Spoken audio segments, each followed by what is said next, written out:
De los pocos que nos atrevemos a contarlo, un 45% no reciben respuesta ni protección alguna por parte de las personas a las que se lo contaron.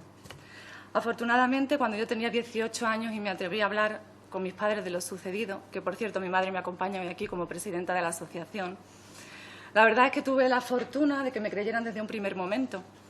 Pero aún así, el caos y las consecuencias familiares que se derivaron de esa experiencia me hicieron desear retractarme muchas veces de haberlo contado, a pesar de saber que es la única salida para las víctimas, porque me sentía profundamente culpable de ver el sufrimiento que estaba provocando en todo mi entorno. Todas estas circunstancias nos hicieron como familia buscar ayuda en todos los foros a los que pudimos acercarnos, tanto en España como fuera. Y nos hicieron constatar una realidad, y es que el abuso sexual infantil es una realidad que muy pocos quieren ver, que existen muchas falsas creencias acerca del tema y que son muy pocos los que conocen el alcance real del problema y de sus consecuencias.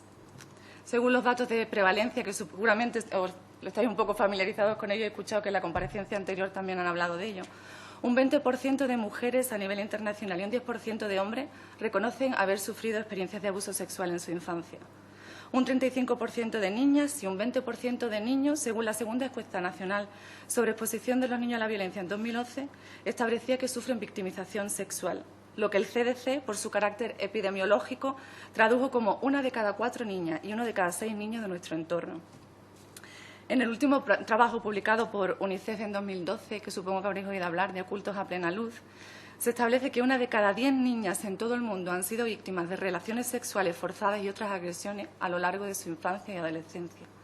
Estamos hablando de 120 millones de niñas en todo el mundo.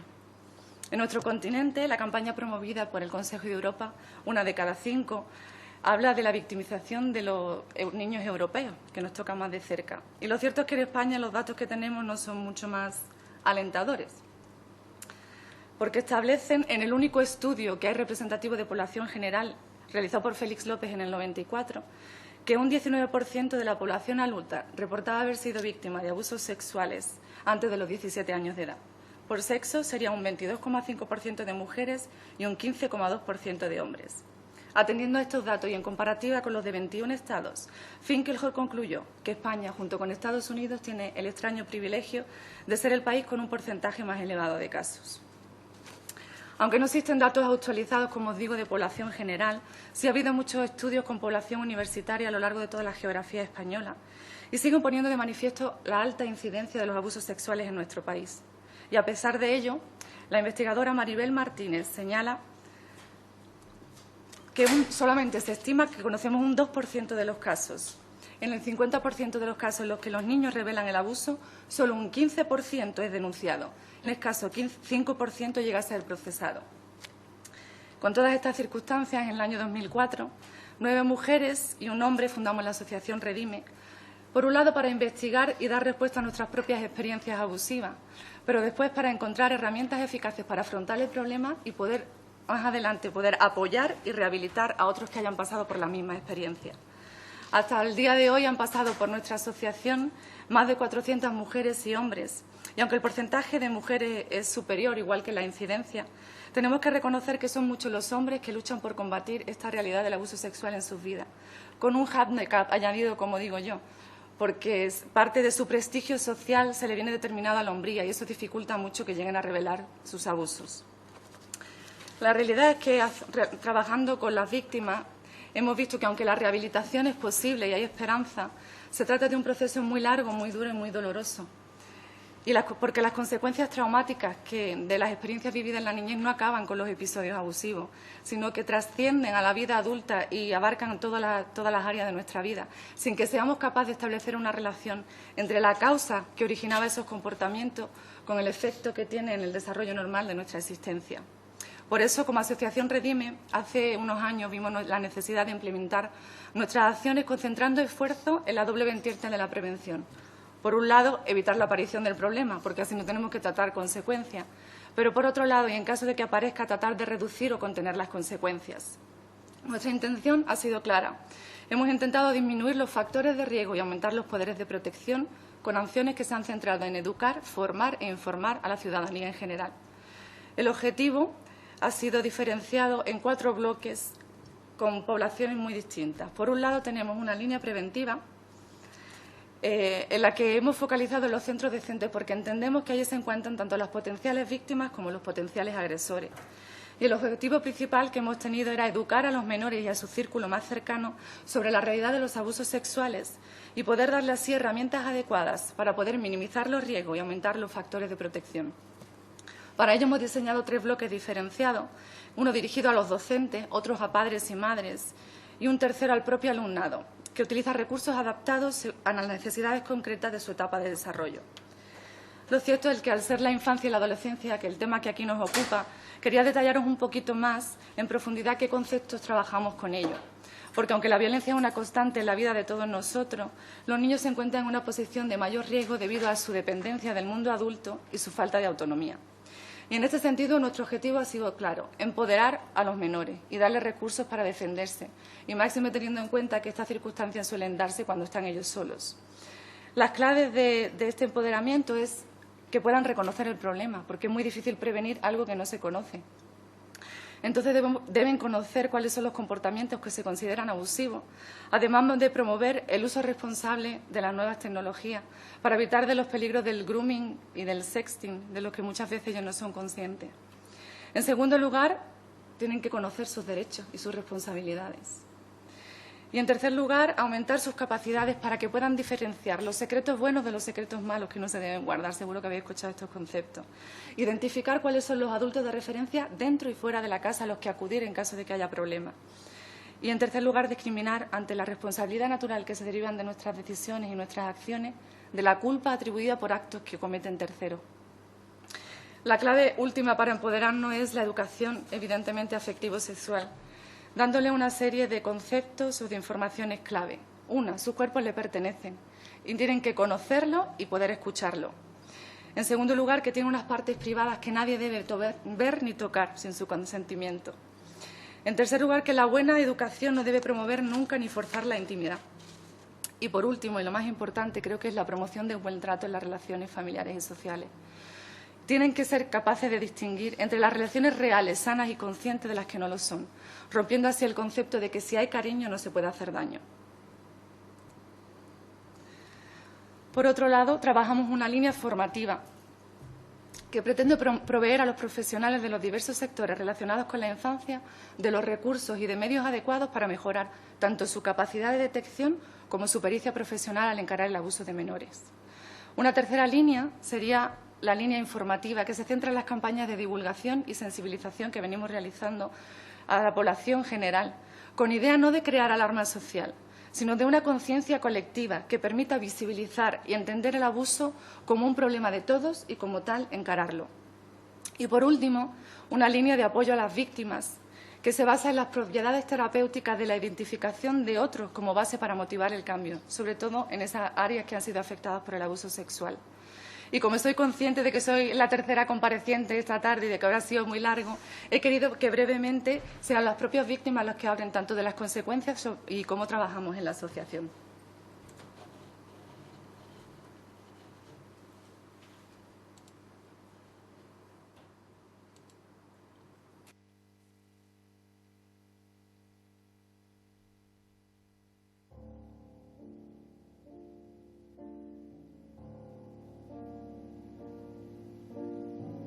Hola, soy María José. Me llamo Nuria. Soy Cristina. Hola, soy Encarni. Me llamo Ruth. Mi nombre es Desiree. Soy víctima de abuso. Sufrí abuso sexual. Y fui víctima de abuso y maltrato en la infancia, pues desde los 4 años hasta los 16. Y he sido víctima de abuso sexual, físico y emocional. De los 5 años hasta los 17 fui abusada por mi abuelo.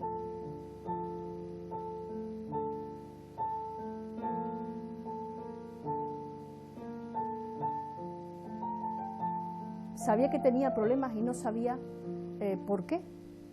He tenido mucha ira, una persona con mucha rabia, mucho dolor, una persona vivía como enterrada en vida, ¿no? Sufrí bulimia, sufrí anorexia, sufrí trastornos de ansiedad, de angustia con agorafobia. Eso lo que provocó en mí a la larga fue una depresión profunda, una depresión mayor, Tuve varios intentos de suicidio, ingresos en diferentes hospitales. No estaba bien, hacía cosas para obtener la atención de los demás. Las consecuencias de todos estos malos tratos, de todos estos abusos, mucho dolor, no sabía lo que era ser persona a ningún nivel, ni autoestima, ni valía, ni identidad, nada, ¿no? Y llego a Redime pues para descubrir cuáles son esos problemas, ¿no? ¿Por qué soy así? ¿Por qué tengo tan baja autoestima? Asociación Redime nace en el año 2004 debido a que veíamos la necesidad de ayudar a personas que habían sufrido abuso sexual en la infancia. Oí hablar de Redime, pensé que era la última oportunidad que me daba a mí misma para poder cambiar y poder hacer que mi vida fuera más útil y más feliz. En estos años han pasado por nuestra asociación Redime más de 400 personas a las cuales hemos podido ayudar. Fue difícil al comienzo, pero poco a poco Redime me ha ayudado para sacar quién soy, sacar la verdadera yo. Ha quitado poco a poco las capas que me habían puesto desde niña chica. Redime para mí es el refugio donde yo puedo ser yo, donde yo puedo contar con gente que me entiende, con la libertad para poder expresar mis sentimientos y no sentirme mal por ello. Trabajamos en grupos de autoayuda. La verdad es que lo que más me impacta de Redime es que puedo saber quién soy. Me dan armas para enfrentarme al mundo, ¿no? Gracias a Redime mi vida ha cambiado por completo. He podido trabajar a heridas que tenía desde la infancia, he podido, el hecho de tener terapia grupal, escuchar a otras personas, ver que otras personas son capaces de salir, me animó a que yo también podría hacerlo. Yo ahora soy una persona, yo ahora sé quién soy, ahora me gusto, mi felicidad no depende de nadie, ni de la aceptación de los demás. Me siento restaurada, libre. Yo cuando llegué aquí vine con un peso muy grande, yo lo sentía físicamente y hace tiempo ya que yo no tengo ese peso en la espalda. Por fin puedo ver el laberinto desde arriba y puedo elegir lo que quiero. Y es un camino, sigue siendo un proceso, no ha terminado todavía. Y lo que yo he aprendido, lo que estoy aprendiendo, lo que sé que voy a aprender y todo lo que yo he sanado, madre mía. Y ahora pues gracias a Redime y a personas que dedican su tiempo y que trabajan en ayudar a personas como yo, me ha ayudado a volar hacia donde quiero yo, hacia quién quiero ser.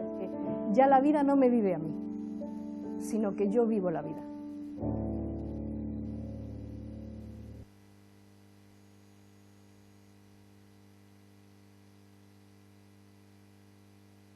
Lo cierto es que para ser más eficaces en estas 4 líneas de actuación que venimos realizando y a la luz de las terribles consecuencias que habéis podido ver en las víctimas y de las altas cifras de prevalencia como asociación, tuvimos que pararnos a reflexionar acerca de cuáles podían ser las causas que siguen invisibilizando un problema de esta magnitud y perpetuando el silencio. Y llegamos a la conclusión de que se trataba de una serie de actitudes humanas y muy recurrentes que tenemos que encarar. De un lado, la negación, porque ingenuamente queremos creer que esto es una cuestión que no tiene nada que ver con nosotros, que es poco frecuente y que siempre está circunscrita a sectores marginales de la población. Por otro lado, la fachada educada, respetada e insospechable que presenta el abusador hace que normalmente sintamos más simpatía por el perfil que presenta, que es de aparente normalidad, que por el perfil que presentamos las víctimas, que normalmente por nuestro deterioro emocional generamos rechazo. El problema aquí, en la mayoría de los casos, como me ocurrió a mí, es que el agresor no es un monstruo feo que atemoriza, sino una persona cercana y carismática que dedica tiempo a conocer tus aficiones, a estudiar tus carencias y a hacerte sentir especial.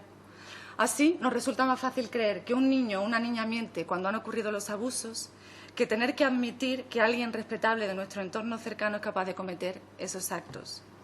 Lo cierto es que hay muchas informaciones cruzadas acerca de la veracidad de los testimonios de los niños, pero nuestra propia experiencia y apoyada en los datos facilitados por Enrique Echeburúa y Subijana, en su guía de buena práctica, de que realmente os recomiendo que pudierais leer, Los niños casi nunca mienten cuando revelan haber sufrido abusos sexuales. De hecho, se estima que solamente un 7% de las declaraciones son falsas. Pero esa necesidad de negar la realidad hace que aceptemos como norma lo que en realidad es la excepción. Y cito literalmente al autor. En general, los menores son más propensos a negar experiencias que le han ocurrido y que son percibidas para él como traumáticas que hacer afirmaciones falsas sobre este tipo de acontecimientos. Es decir, que lo normal es que el menor no lo cuente y si lo cuenta, lo que es relativamente frecuente es que posteriormente se retracte por miedo a la represalia o al percatarse de la trascendencia familiar, social y sobre todo judicial que ha tenido su revelación. Y la causa es sencilla, porque todos sabemos que los niños fabulan mucho y mienten, pero cuando lo hacen perseguimos un objetivo claro, y es librarnos de un castigo. Yo le miento a mis padres sobre un examen que me ha salido fatal para que no me castiguen. Pero en el caso concreto de los abusos sexuales, las víctimas percibimos la revelación como algo negativo, por lo que seguramente nos van a castigar e incluso dejar de querer, porque esos son muchos de los argumentos que emplean los abusadores. En segundo lugar, tenemos que hablar de la vergüenza. Porque, como señaló la señora Tundidor Moreno en la anterior comparecencia acerca del abuso sexual, decía que era una violencia que nos avergüenza y por eso prácticamente no se ve.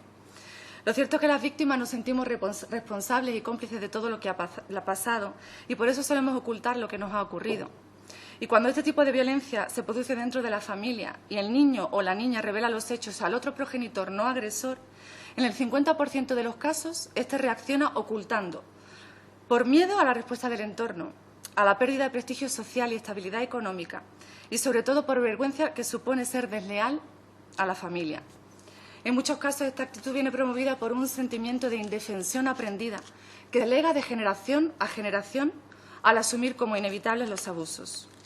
Y lo cierto es que tenemos que reconocer que, a pesar del bombardeo mediático y la hipersexualización que vivimos en nuestros días, hablar de sexo sigue siendo un tema tabú. Y máxime cuando se trata de una sexualidad depravada de adultos o menores a los que consideramos respetables. Por otro lado, tenemos que hablar de la negligencia, puesto que a pesar de ser conscientes de que la información es poder, no hablamos con nuestros niños y niñas ni le damos herramientas eficaces para combatir este peligro real, ni desde el seno de la familia ni desde el entorno educativo. Mis padres siempre me habían advertido, como supongo que todos los que tenéis hijos, de los peligros, del fuego, de cruzar, demás, incluso de no hablar con desconocidos ni aceptar regalos. Pero nunca nadie me había dicho que el lobo podía pertenecer a nuestros círculos cercanos e incluso vivir bajo nuestro propio techo. Necesitamos hablar con nuestros hijos e hijas sobre cuáles son los límites apropiados con cualquier adulto para poder protegerlo, sobre todo teniendo en cuenta que la mayoría de las veces los abusadores son familiares o allegados. La falta de formación específica de los profesionales de las ramas de psicología, servicios sociales, educación, fuerzas del orden, salud y justicia dificultan y merman notablemente su capacidad para dar una respuesta adecuada a los casos de abuso sexual. Y aquí quiero dejar muy claro que no cuestiono ni la profesionalidad ni la buena voluntad del personal de los diversos sectores, que normalmente actúan con arreglo a una clara vocación social y a un deseo sincero de hacer el bien. Lo que tratamos de señalar es que no reciben una formación adecuada como parte del currículo de sus titulaciones. Según un estudio publicado por la Universidad de Salamanca en 2012 y realizado a más de 974 profesionales, se recomendaba con carácter de urgencia aumentar las posibilidades formativas de ellos para promover su eficacia e implicación en las labores de detección y notificación. Al percatarse que menos de la mitad de ellos tenían formación en materia de sexualidad infantil y de abusos sexuales. Y si bien la mayoría de ellos interpretaban correctamente indicadores como altamente sospechosos de abuso sexual, solo una minoría reconoció que lo notificaría a las autoridades. A ese respecto, el Observatorio de la Infancia reconoció que era necesario instruir a los profesionales acerca del funcionamiento de los protocolos de sospecha de abuso e instaba a que no era necesario tener una certeza absoluta, sino que era suficiente tener una sospecha razonable para informar a las instituciones.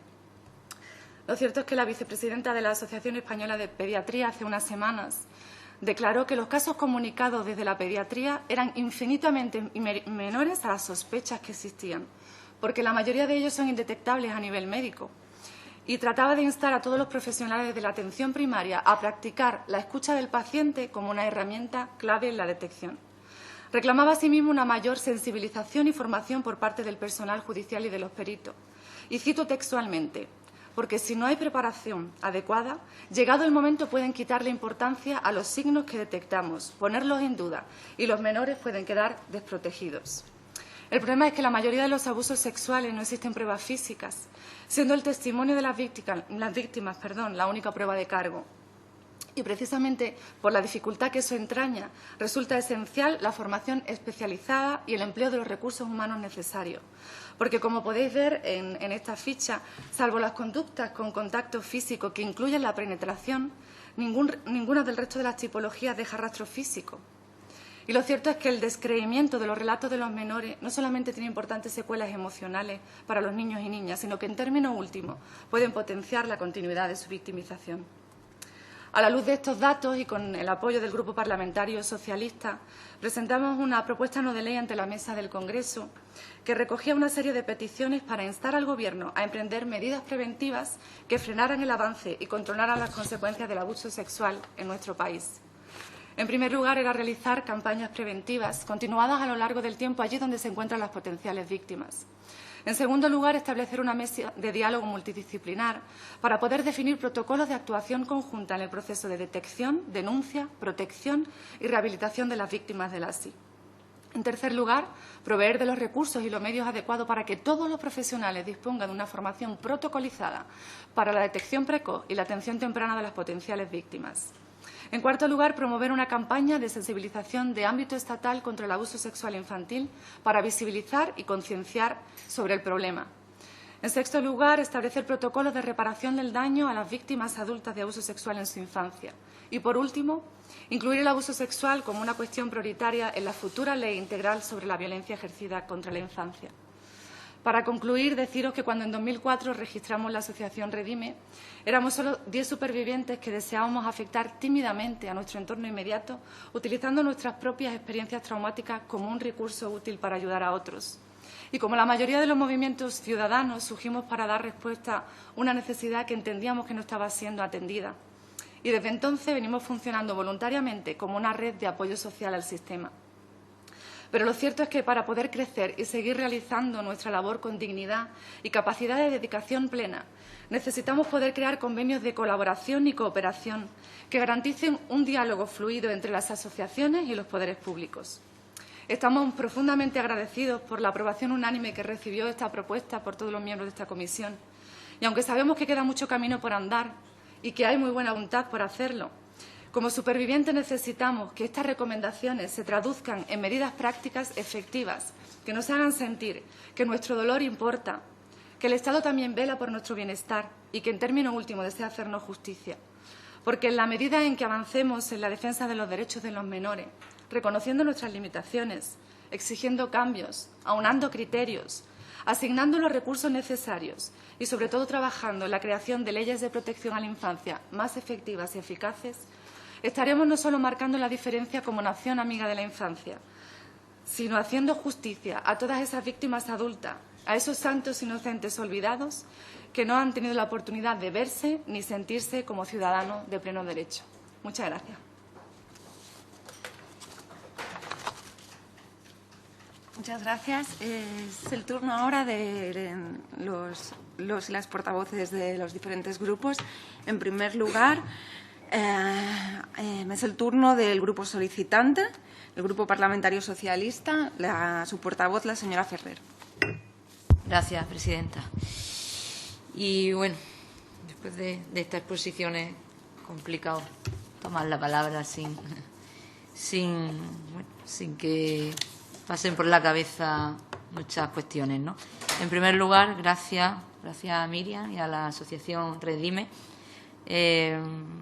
por muchas cosas, pero bueno, sobre todo por estar aquí y por ser la voz y poner la cara a tantas personas y a tantos menores que han sido víctimas de abusos sexuales. Tú has comentado antes y algo que es muy importante, el sentimiento de culpa, ¿no? El culpa que se tiene y que hace que sea complicado denunciarlo, por lo menos incluso decirlo públicamente a los más allegados. Porque, como comentábamos antes, los menores, cuando conviven en su ámbito natural, que es la familia, pues se supone que es el ámbito y el entorno más seguro y en el que sus progenitores, sus profesores, sus amigos, pues deben de cuidarlo y no hacer justo lo contrario. Por tanto, es complicado y el poner voz y el poner cara creo que es muy importante. Lo habéis comentado antes, el alto porcentaje de menores que no lo cuentan, que no lo dicen, ¿no? Y que solamente en un porcentaje muy bajo, creo que has dicho el 2% de los casos, pues sale a la luz, precisamente por esos temas, ¿no? Como has comentado antes, bueno, hemos colaborado para hacer una iniciativa en la que recogíamos las cuestiones que has comentado aquí anteriormente y que son imprescindibles. Por primer lugar, un plan de prevención efectivo, ¿no? El que haya una educación sexual sana para los menores, que conozcan su cuerpo, que sepan que su cuerpo le pertenece, como tú has dicho antes, que los niños reconozcan y sepan lo que es el abuso sexual, que se pueda acoger y ayudar a todas las personas que han sido víctimas de acoso sexual y, sobre todo, muy importante, que se estipulen unos protocolos de actuación que sean unánimes, que sean universales dentro del sistema de protección del menor. Es decir, se va a hacer un plan de prevención que sea efectivo. Y, por otro lugar, no menos importante, creo yo, que se visibilice, que se hagan campañas informativas para romper ese silencio, puesto que es un problema que nos afecta a todos, ¿no? Creo que hay que sensibilizar a la sociedad en su conjunto y, en concreto y específicamente, a todas aquellas personas que trabajan con los menores, ¿no? Que están en contacto con los menores, porque, como has dicho tú antes, es difícil de diagnosticar, no deja rastro físico y por eso debe haber una formación específica. Me gustaría que me comentara, dos cuestiones. Habéis dicho que vosotros estáis en activo desde 2004, si no he entendido mal. 2004, estamos en 2017. Me gustaría que me dieras tu opinión de qué es lo que ha cambiado en estos años, cómo ha evolucionado el sistema de protección hacia los menores, en qué se ha avanzado y cuáles son los déficits de este sistema de protección que desde aquí podamos corregir en la medida de nuestras posibilidades. Y en segundo lugar, como bien has comentado, y del Grupo Socialista estamos de acuerdo, creemos que los abusos sexuales deben formar una parte trascendental, importante y de primer orden en esta futura ley integral en contra de la violencia contra los menores. Me gustaría también que me comentara de qué medida, ¿no? Si es cambiar la normativa, si estáis pensando en dotar de más de recursos, que me comentaréis un poco ese tema y desarrollarlo un poco más. Y de nuevo, pues muchas gracias. Gracias por venir aquí, no solamente a contar el testimonio, sino también a ponerle voz a todas aquellas personas que lo necesitan. Gracias. Muchas gracias. Es el turno ahora de la señora Millán, del Grupo Parlamentario de Ciudadanos.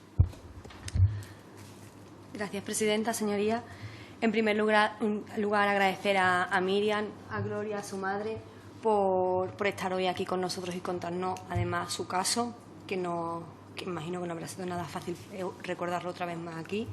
Felicitaros por la labor que estáis haciendo. Habéis ayudado a más de 400 personas y seguís ayudando, desde rehabilitación de adultos por víctimas de abuso, prevención, formación, captación de voluntarios, de terapeutas, terapias y apoyos a las víctimas. Yo quería preguntarle que si ha notado en estos más de 10 años que lleváis ya desde el 2014, o sea, desde el 2004, si ha notado que el perfil del menor que sufre abuso sexual ha cambiado y en qué forma, qué medidas considera que deberían de estar aplicándose y si merece, qué opinión le merece la necesidad de aumentar el tiempo que prescriban los delitos por abusos sexuales. Porque, claro, como bien ha comentado, cuando uno se decide a hablar, pues ya ha prescrito. Entonces yo, como estaba comentando, que se haga justicia en este país, ¿no?, en esta sociedad. No sé si en su caso se habrá hecho justicia o no, pero por lo menos le quiero decir que se tiene que sentir orgullosa por todo lo que está haciendo. Muchas gracias.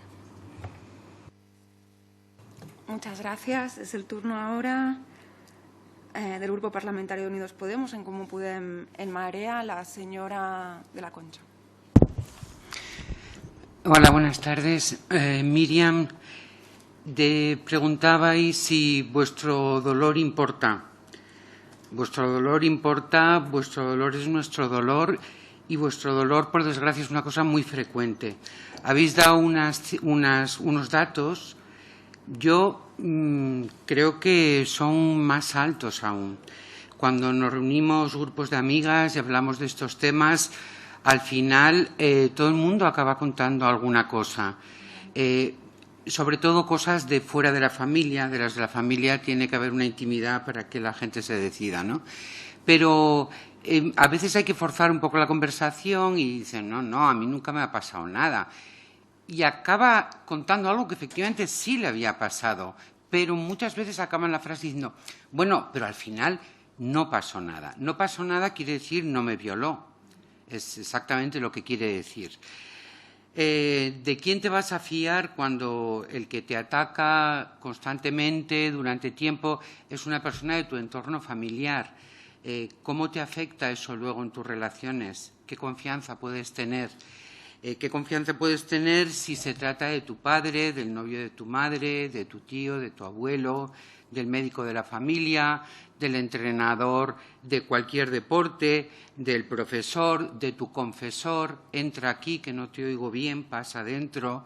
Este tipo de situaciones que he oído contar cientos de veces a amigas, a hermanas, cientos de veces. O sea, no estáis solas, vuestro dolor es de todas y esa vergüenza que encima os han inculcado tiene que transformarse en orgullo, un orgullo de haber dado la cara.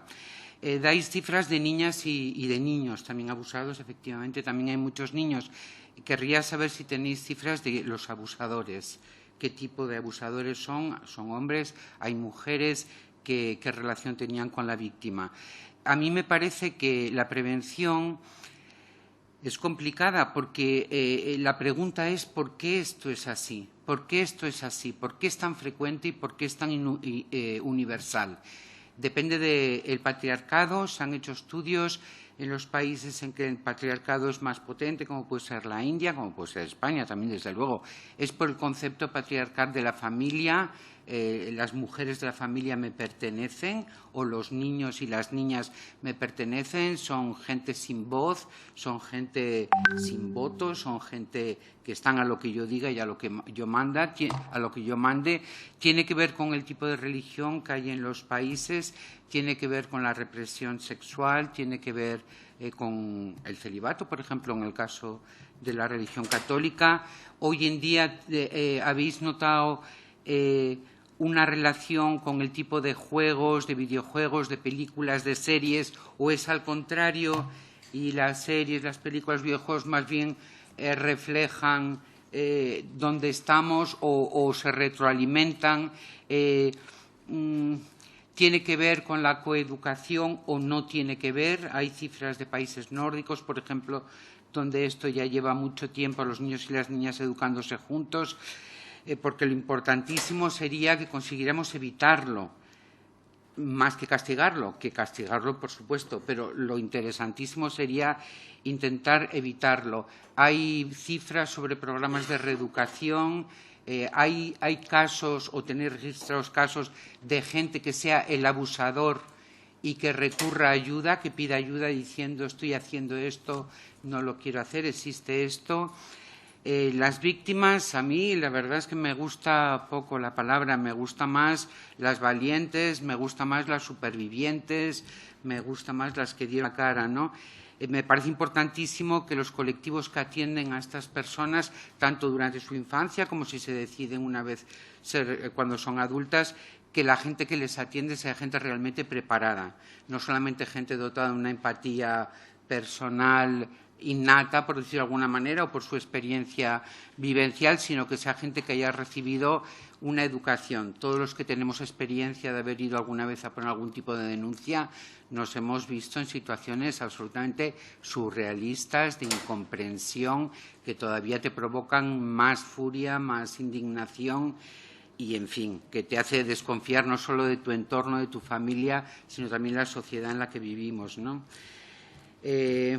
Los niños casi nunca mienten en estas cuestiones. Estoy completamente de acuerdo. Más bien al revés. más bien ocultan, más bien se retractan. Los lobos están donde están las caperucitas, y en los entornos donde hay niños está siempre algún lobo al acecho, ¿eh? Y eso, yo creo que sabiéndolo, también nos da pautas de por dónde estar. Que contéis con nuestro grupo para todo, como las compañeras. Espero que podamos trabajar en esto. Me parece un tema importantísimo. Muchísimas gracias por estar aquí. Muchas gracias. Es el turno ahora del señor de arriba, del Grupo Parlamentario Popular. Presidenta, señorías, en primer lugar, felicitar a Redime pues por la labor que desarrolláis diariamente a favor de un colectivo especialmente vulnerable como son los niños y las niñas víctimas de abuso sexual, y en segundo lugar sumarme a los agradecimientos de su presencia hoy aquí. Como acabamos de reconocer esta tarde, el abuso sexual es un asunto de especial sensibilidad y cuando se dirige a menores es una de las actuaciones más crueles que puede cometer el humano, como tú bien has comentado, por la inocencia de los niños y de las niñas, por la vulneración absoluta de sus derechos y porque conlleva numerosos efectos negativos para el desarrollo físico, para el desarrollo cognitivo, emocional y social de estas personas. Por lo tanto, y entre todos, debemos fomentar la capacitación de la población infantil y juvenil con el fin de que los menores de edad vayan adquiriendo esas habilidades sociales que les permitan conocer sus derechos e identificar los tipos de violencia que se pueden ejercer sobre ellos. En este sentido, el trabajo conjunto entre entidades sociales como asociaciones como Redime y los poderes públicos es clave para erradicar y eliminar esta lacra social. Señorías, es verdad que queda mucho por hacer y no será suficiente lo que se haga mientras exista un solo caso de abuso hacia la infancia en nuestro país. Pero también lo es que se ha avanzado durante los últimos años, modestamente, y tenemos que poner las cosas también en sus justos términos. Y no lo ha hecho solo el Gobierno, a través de instrumentos como el Plan Estratégico Nacional de Infancia y Adolescencia, contempla diversas medidas contra el abuso sexual a los menores de edad o la modificación del sistema de protección a la infancia y a la adolescencia, que además de actualizar más de 20 leyes, incorpora el interés superior del menor como principio interpretativo, derecho sustantivo y norma de procedimiento, tal y como reconoce y como recomendó la ONU en el año 2013, o la reforma del Código Penal en algunos aspectos de mayor protección del menor, o la reforma de la ley del voluntariado, o la nueva ley del tercer sector, que fijan unas limitaciones para personas condenadas en delitos contra menores o contra los derechos de la mujer, o la constitución de un grupo de trabajo de buenas prácticas para la prevención del abuso sexual infantil en el marco del Observatorio de la Infancia. Y como les decía, no solo el Gobierno ha llevado a cabo actuaciones para salvaguardar los derechos de los menores de edad, sino que también aquí, desde el propio Congreso de los Diputados, se han promovido iniciativas como la creación de una subcomisión de estudio para abordar el problema de la violencia contra los niños y contra las niñas, que incorpora medidas específicas contra el abuso sexual infantil. Pero a pesar, como no puede ser otra forma, del trabajo realizado, reitero que, sin duda alguna, debemos continuar impulsando acciones para combatir situaciones de abuso hacia los más pequeños de nuestra sociedad. Por este motivo, consideramos plausible la promoción de actuaciones de sensibilización destinadas a la sociedad en su conjunto para visibilizar y alertar sobre las consecuencias de las diferentes formas de violencia contra los menores. También somos conscientes de que es necesario persistir en la promoción de medidas preventivas, de medidas educativas, para fortalecer el conocimiento por parte de los niños y las niñas de sus derechos, facilitándoles información adaptada a su edad, que les permita identificar los riesgos y protegerse ante ellos. Asimismo, se debe garantizar la continua formación y especialización de los profesionales que intervienen con menores y que trabajan con la infancia. Por lo tanto, señora Miriam, coincidimos con vuestro diagnóstico y compartimos la determinación de sus testimonios que aparecen en este vídeo que acabamos de ver o en el propio documental de la Revolución Fluorescente, donde tu madre, con esa garra y con esa fuerza, pues bueno, abordaba este problema, ¿no?, de una manera que realmente hace que nosotros, los que nos dedicamos a la vida política, nos tengamos que arremangar y trabajar para establecer iniciativas e implementar actuaciones para evitar, como digo, esta lacra social. Es más, entendemos, como también vosotros decís en el vídeo, que las actuaciones en el ámbito sociosanitario desempeñan un papel esencial en la detección y el tratamiento de la violencia. Por este motivo es fundamental que los profesionales de este área, particularmente los expertos en pediatría, enfermeros, médicos de familia, trabajadores sociales, matronas, se impliquen en la prevención del maltrato y en la detección temprana. Y, a pesar de lo dicho, no debemos perder de vista el abordaje de los casos que, una vez desvelados, es complejo, que lo has comentado tú, y exige intervenciones multisectoriales. Y, por ello, la coordinación entre profesionales del ámbito sanitario, social, educativo, policial y judicial es vital. Comentabas en tu intervención, yo soy diputado por Salamanca, comentabas un estudio de la Universidad de Salamanca. Nos tenemos que felicitar que en nuestra comunidad autónoma, Castilla y León, el pasado año, en 2016, ha elaborado un protocolo sanitario de actuación ante la sospecha de maltrato intrafamiliar a la infancia y adolescencia, para que sea conocido por los profesionales de atención primaria y atención hospitalaria dentro del ámbito sanitario, en coordinación con otros ámbitos, y cómo deben de actuar, cuál es la valoración inicial que debe hacer el profesional ante sospechas de maltrato infantil, y yo creo que en esa línea se debe de continuar. Por este motivo, y siendo conscientes de que en nuestra sociedad son muchos los menores víctimas de abuso sexual y de que existe un silencio generalizado sobre la violencia infantil, desde nuestro grupo parlamentario, y entiendo, como así he escuchado esta tarde, que también es la voluntad del resto de diputados de otras formaciones, continuaremos trabajando para dotar de visibilidad a esta problemática a nivel social. Vamos a seguir trabajando por promover la concienciación de todos nosotros como ciudadanos, potenciar la prevención de nuevos casos y así como dar una óptima respuesta institucional a las situaciones de violencia, tanto sexual como otras que sufren las niñas y los niños. En definitiva, el compromiso de que vamos a continuar trabajando para erradicar la violencia contra la infancia. Volverle a agradecer su presencia hoy aquí y sí hacerle, como bien decía mi compañera del Partido Socialista, al final es un tema tan sensible que es complicado, porque lo que tenemos que hacer es arremangarnos. Sí preguntarle, en esa línea formativa,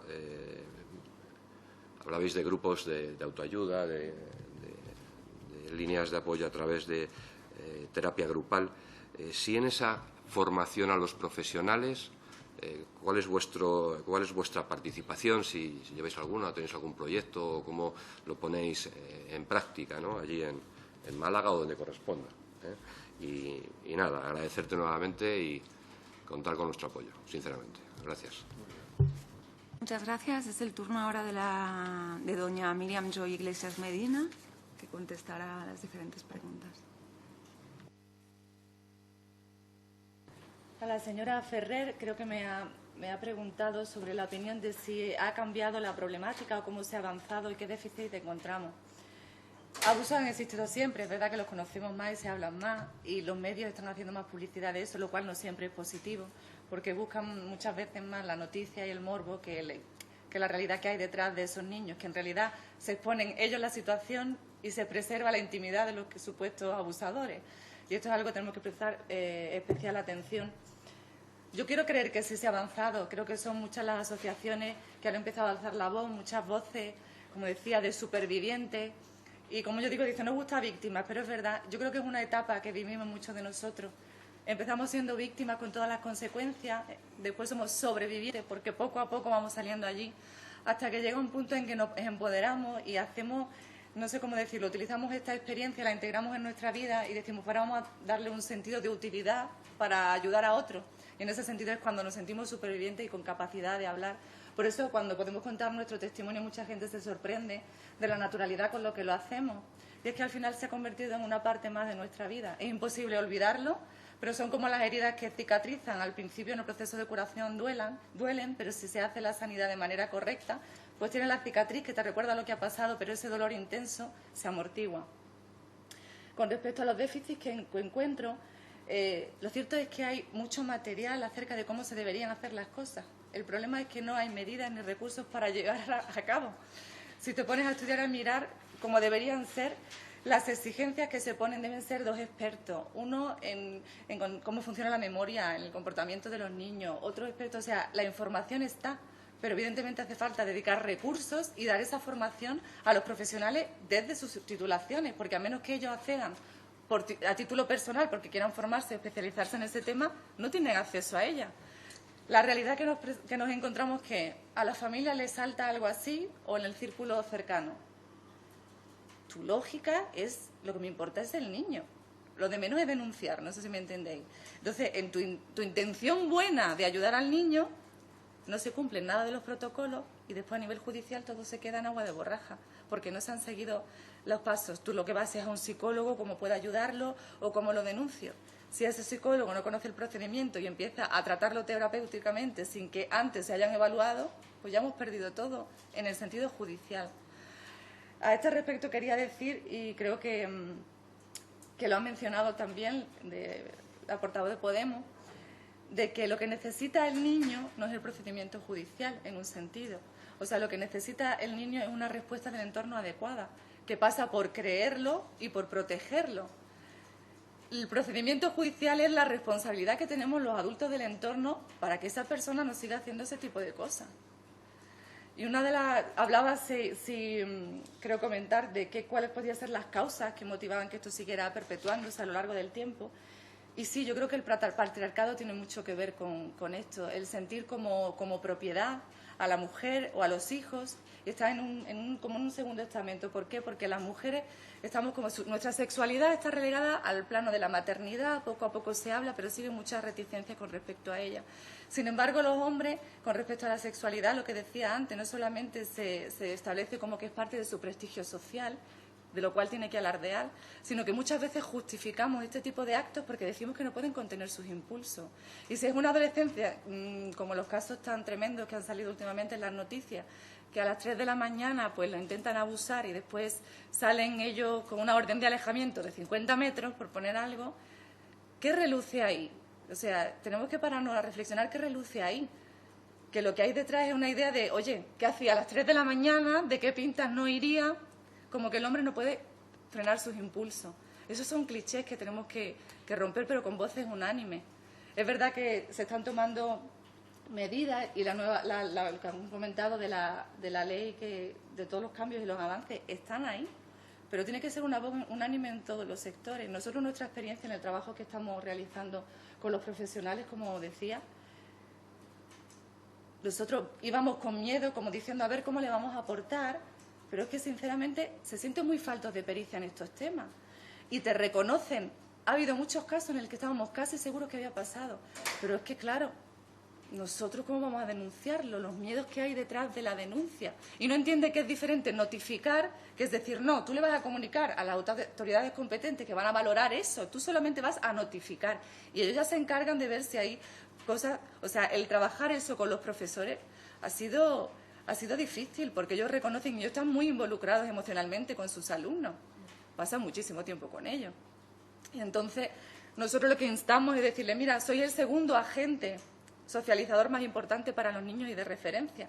Si el abuso se produce dentro de la familia, sois vosotros los que tenéis que dar la cara. Sabemos que es incómodo, que supone, pero tienen mucho miedo, no solamente a la respuesta familiar que puede tener, sino es una falta total de confianza en el sistema judicial.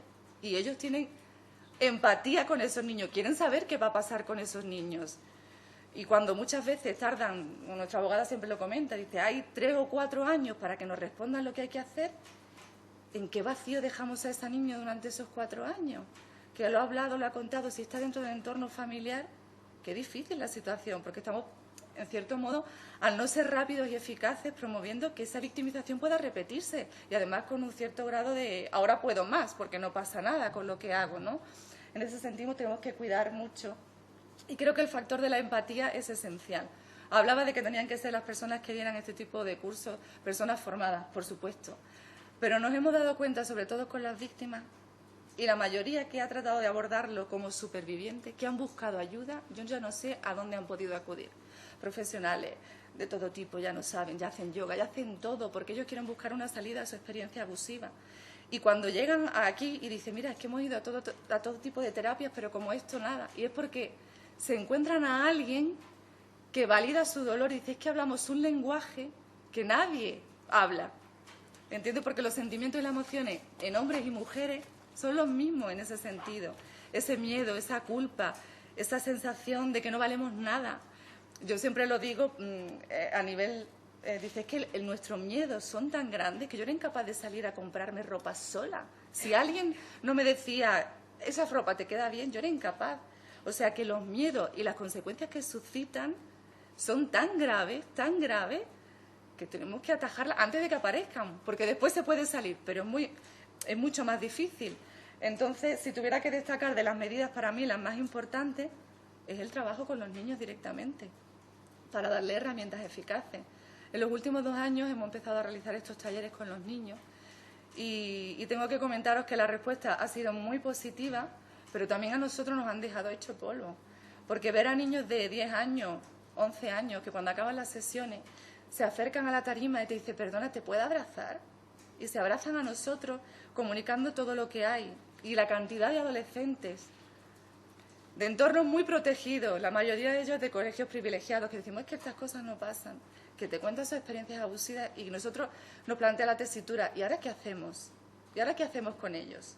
¿Qué recomendaciones le podemos dar?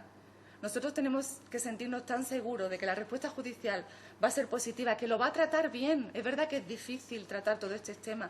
No se trata de poner en duda los derechos en los que ya hemos avanzado, como la presunción de inocencia. Se trata de buscar otros recursos que garanticen la protección de esos menores en este tipo de casos. Que la forma, el abordaje que se haga con ellos sea siempre desde la sensibilidad y que incluso, aunque a nivel judicial no se llegue a nada, no se desatiendan. Que después haya un seguimiento de esos niños porque el daño está, se haya podido probar o no. Y si sabemos que el niño está siendo afectado, tenemos que buscar mecanismos en los que puedan recibir ayuda a lo largo de su desarrollo como adolescente y no abandonándolos a su suerte. Ha habido un caso muy notorio en los últimos semanas, a propósito de lo que había dicho el de Partido Popular sobre que también en los entornos deportivos ocurre mucho. Ha habido un caso en Málaga muy sonado, precisamente de un entrenador. El problema es que nadie se lo espera. Nadie se lo espera. ¿Por qué? Porque vivimos también en un tiempo en el que tenemos muy poco tiempo para hacer cosas. Y delegamos mucho en los demás, confiando de que lo harán de buena fe. No significa que a nuestros hijos no nos importa, por supuesto que nos importan, pero vamos faltos de tiempo. Y en los abusadores, eso es una de las estrategias básicas que utilizan. Ellos ven que hay una necesidad y se acercan al entorno para solventarla. En nuestro entorno, como decía, era un caso en un entorno, una comunidad cristiana, en lo que se promueve, no sé si lo sabéis, pero es como los valores de que son una familia extendida, de que todos cubren las necesidades de los demás. Claro, eso propicia que estos tipos de personas se metan allí y campen a sus anchas, porque basándote en la buena voluntad, podían acceder, en mi caso, a cantidad de niños y adolescentes. Él detentaba un cargo de dirección y lo que trabajaba era con los menores. Los llevaba a campamentos, actividades de verano cuando los padres no podían, y allí podía hacer lo que quería. Y sin embargo, ninguna de las víctimas fuimos capaces de hablar entre nosotros, aunque a veces los episodios ocurrieran conjuntamente. O sea, para que podáis entender qué nivel de protección tiene el niño, sobre todo cuando no se le habla. Y hay mucha reticencia de padres, de todo. Dices que hablar esto con los hijos, ¿cómo lo abordamos? Si supierais con la naturalidad que ellos integran esta información. Están sobresaturados de información sexual que no saben gestionar. Es tan fácil acceder a la pornografía y no entendemos los peligros que hay detrás de ella, porque en un solo clic acceden a un mundo que lo que decimos es la ciencia ficción del sexo. Y como no hay una educación efectiva sexual de lo que es normal, ellos no ven esto como una fantasía, sino esto es una realidad. Y ahora cojo a mi novia de 15 años que me quiere mucho y se lo hago y la he destrozado y vienen a nuestras terapias. Es que era mi novio y me quería, por supuesto. Entonces, ¿qué hacemos con el agresor? Tenemos que trabajarlo. Yo sí creo que hay una recuperación de un porcentaje de agresores, sobre todo cuando son menores. Es que no se le ha educado afectivamente como hacer mal. Y Félix López, que lo he mencionado muchas veces, ha trabajado precisamente y hablaba de la recuperación de los menores y decía que era posible. Y que era eso, partir de una educación sexual, de una ética de las relaciones que se basara en el consentimiento. Nociones que damos por sentada, pero que nuestros niños no las manejan. Llevamos una muchacha que, bueno, por su apariencia es mayor de edad, pero está viniendo a nuestro grupo y ella daba su testimonio. Y vinieron chicos a decir, jamás nos habíamos planteado que tratar de esta manera podía tener esos efectos en la vida de mi novia y de tal. O sea, no era una mala intención detrás en el grupo de los adolescentes, es que pensaban que era lo normal. Si tú ves ese vídeo y esto es lo más de lo más, pues yo lo haré. Y encima alardearé con mis amigos que es lo más de lo más. Y ya con las nuevas tecnologías vamos a perder el control como no empecemos a atajarlo de una manera tajante para que ellos puedan saber los riesgos reales que hay y se hagan responsables de lo que hacen. Porque es facilísimo y a golpe de clic la vida de una persona es destrozada para siempre. Porque aunque posteriormente se retiren esas imágenes, lo que yo he vivido y saber que ha estado circulando por todas partes, no hay posibilidad de recuperación alguna para esas personas. Es muy difícil. Y muchas niñas ya nos contaban que habían vivido experiencias como esa. Entonces, claro, es trabajar primero con los niños para darle herramientas para protegerse ante esta realidad. Si yo lo reconozco y sé lo que es, puedo hablar e intentar pararlo. Si no sé lo que es que no tengo herramientas. Yo estoy convencida que una de las causas por las que no lo conté nunca fue esa. ¿Qué nombre le pongo? ¿Cómo se llama esto que me está haciendo? ¿Será normal que se haga con todos los amigos especiales? No lo sé, porque en mi entorno no se había hablado nunca de eso. Y la relación con mis padres era fluida y de comunicación. De hecho, ellas son terapeutas familiares y trabajaban ayudando a otras familias. Entonces, es difícil tener esta realidad si no sabemos reconocerla. Entonces, darle ciertas pautas sobre que su cuerpo es suyo, que no todo vale, con los padres, que la educación tiene que ser en positivo. No se trata de machacar al niño, sino de darle recursos. Tenemos mucho miedo a que nuestros niños sean autónomos, pero nuestro objetivo como padre, en definitiva, es que lo sean. Entonces, entramos en una serie de incoherencias que es un caldo de cultivo en todo lo que todas estas cosas se fomentan y se facilitan. Por otro lado, también creo que el abuso sexual es un tema eminentemente de poder. Y hay mucha gente que se siente muy falto de poder en las relaciones con iguales, en el mundo laboral y todo eso. Y estas situaciones también promueven que, como una parte del desahogo de esa frustración, hagan cosas porque puedo y con el que puedo, que normalmente suelen ser los menores, que evidentemente se encuentran en una posición de mucha mayor vulnerabilidad. Y la verdad que no sé ya si he contestado a todas vuestras preguntas. Creo que comentabais algo sobre el tema de las violaciones, que es una creencia extendida, de que los abusos son solamente eso. Y claro, le cuesta mucho trabajo al entorno familiar cuando hablan que han sufrido un abuso y a lo mejor era una exposición, yo que sé, a material pornográfico o demás, que pueda tener esas repercusiones. Y se le insta a la víctima, pasa página ya, avanza. Lo mismo con profesionales de la salud. Avanza, pasa, esto ya pasó. Pero es que la persona no puede.